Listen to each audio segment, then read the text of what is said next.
Mavic Air 2. You may have some questions, like, So what's different? well, let's start with the larger sensor.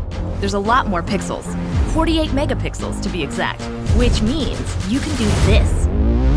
And then shoot a hyperlapse in 8K. With Smart Photo, every shot is a masterpiece.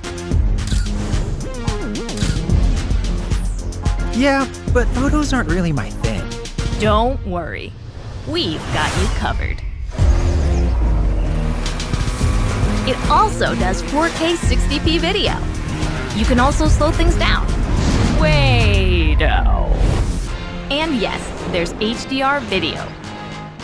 How's the flight time? It's fantastic. You're looking at up to 34 minutes in the air, a new record for the Mavic series. We've added OcuSync 2.0, so you can fly longer and see clearer. What if I'm not a great pilot? That's where Focus Track comes in, so you can fly like a pro. Or just press a button. Here's the best part: automatic obstacle avoidance. Okay, but what do I do with all these shots? Here's an idea.